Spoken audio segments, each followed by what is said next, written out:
Unit 7 Prose, the Dying Detective. About the author. Sir Arthur Conan Doyle was a British writer, best known for his fictional detective character Sherlock Holmes. This story is narrated by the character Dr. Watson, a friend of Holmes. His stories are generally considered milestones in the fields of crime fiction. See the key points. Sherlock Holmes, a famous detective, was seriously ill. His assistant, Mr. Watson, came to know that he was suffering from a deadly Eastern disease. Sherlock Holmes did not allow Watson to come near him. Finally, he asked Watson to bring Mr. Smith, a planter. He was sure to die. Mr. Smith came to Sherlock. Mr. Watson was asked to stay in the next room.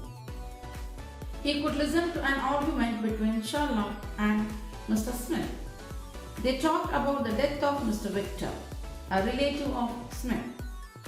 As Sherlock knew the whole story of the death of Victor, Smith planned to kill him. But Sherlock had arranged the inspector to enter at the right time. Smith was arrested for the murder of Victor. He enacted a drama of dying to arrest the cunning murderer. See the gist of the lesson. Miss Hudson, the landlady of Sherlock Holmes, came one day to Dr. Watson. She informed him that Mr. Holmes was dying. For 3 days, his condition was deteriorating and needed Dr. Watson at his bedside. Dr. Watson, the companion and friend of Sherlock Holmes, was horrified to hear the sad news. Mr. Hudson informed him that Holmes got this illness while working on a case down the river Rothershire. For 3 days, he has not eaten anything. Holmes indeed looked very ill. Holmes warned Watson not to touch him as his disease, typhoid fever or the black Formosa plague, is very contagious. When Watson suggested to bring some other doctors, Holmes stopped him from doing it.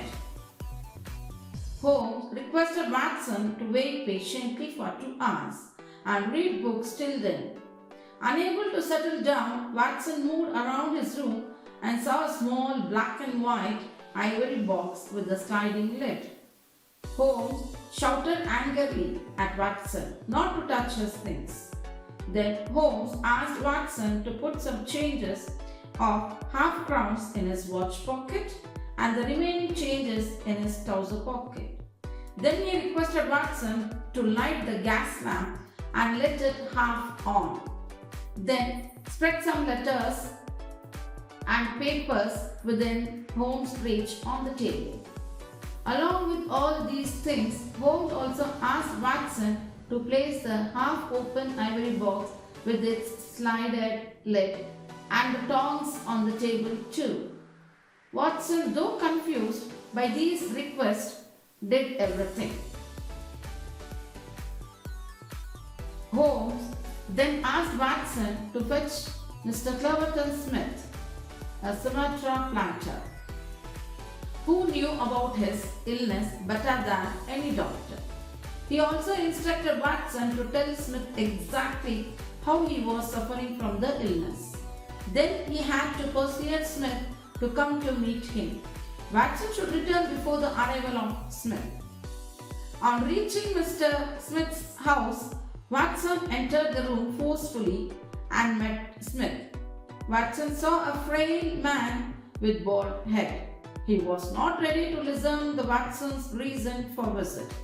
But on hearing Holmes' name, Smith became more curious. He inquired Watson about Holmes' condition. Watson explained the severity of his friend's condition.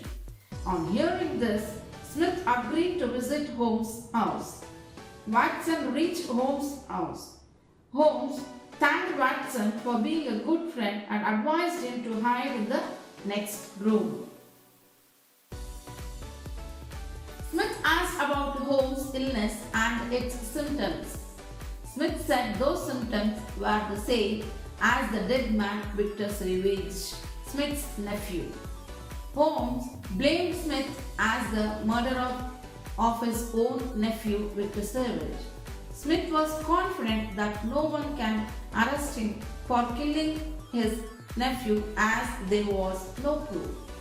Since Smith thought Holmes was going to die, he openly accepted his evil action and decided to take the ivory box with him. The ivory box had a sharp spring that drew blood and injected the disease. Smith, who got annoyed by Holmes' investigation, decided to kill him mysteriously, just as he had killed Victor Savage. Then Holmes accepted that he was acting like a sick man, and to make his act look better, he had not eaten anything for 3 days. Inspector Martin arrived at the exact time to arrest Smith for the murder of Victor Savage. Holmes apologized to Watson for undermining Watson's capability as a doctor. In order to arrest Smith with evidence of murder, Holmes, along with Inspector Martin, decided to act as a dying man. Thus, the story involves intelligence, drama, friendship, along with villainous attitude to entertain the readers. Author created these two characters, Sherlock Holmes and Waston, as if they were real ones.